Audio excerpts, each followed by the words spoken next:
Salut à toi, salut aux nouveaux abonnés. Aujourd'hui, une petite chronique rapide pour les fidèles, pour ceux qui se demandent où on en est, tu sais, pour ce qui est de l'ordinateur. Alors voilà, il est remplacé, même si en fait, tu sais, il a jamais été cassé, il n'y a jamais eu besoin de le changer. Je t'explique tout ça tout de suite. Allez, chronique numéro 114, c'est parti.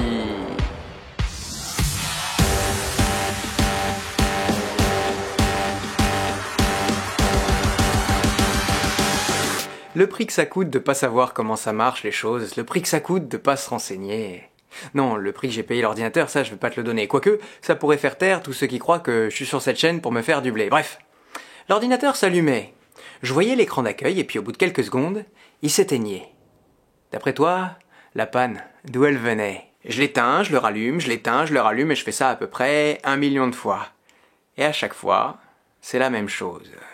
Je vois l'écran et puis plus rien. J'achète le nouvel ordinateur, j'arrive à la maison avec, et puis ho ho ho. Et ben ça marche pas non plus.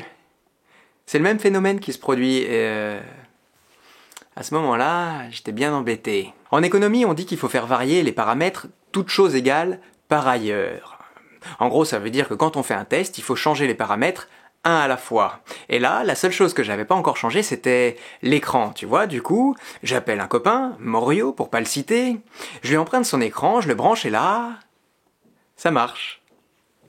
Ça marche avec un écran très ancien, un écran de récupération, alors qu'avec le mien, qui est presque tout nouveau, ça marchait pas. Comme sur mon bureau, tous les câbles sont bien intégrés, je branche le nouvel ordinateur avec l'ancien écran.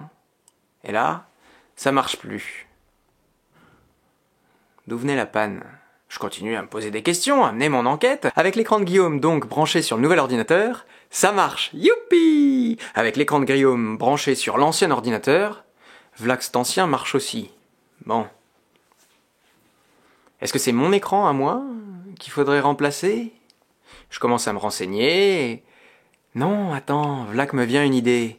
Tu sais, chez moi, tout est bien intégré, les câbles et tout. Et du coup, c'est avec les câbles de Guillaume que j'ai essayé. Si, le problème, c'est de là qu'il venait. Eh ben oui, c'est le câble d'alimentation qui avait un problème. J'ai changé un ordinateur pour un simple câble d'alimentation. Mais comment est-ce que j'aurais pu imaginer? Je te rappelle, l'écran s'allumait et au bout d'un moment, il s'éteignait. Sur l'écran d'accueil, pour moi, l'écran pouvait pas ne pas fonctionner. Bref, quand on sait pas, il faut payer. Et je me retrouve avec 2 ordinateurs plutôt qu'un. La morale de cette histoire, c'est qu'on n'est jamais sûr de rien. On croit voir des choses qui marchent et elles marchent pas. On croit voir des choses qui marchent pas, alors qu'elles fonctionnent très bien. La morale de cette histoire, c'est qu'il faut aiguiser son œil sur toutes les choses, sur tous les sujets. Il faut avoir un sens critique sur tout. Ne jamais prendre comme nourriture ce qu'on nous donne à manger. Bref, maintenant, moi, je le saurai. Et bonheur sur scène peut recommencer. Quoique, tu sais, au mois de mai, entre les grèves à la crèche et les jours fériés, je vais peut-être avoir beaucoup de mal à trouver du temps pour filmer.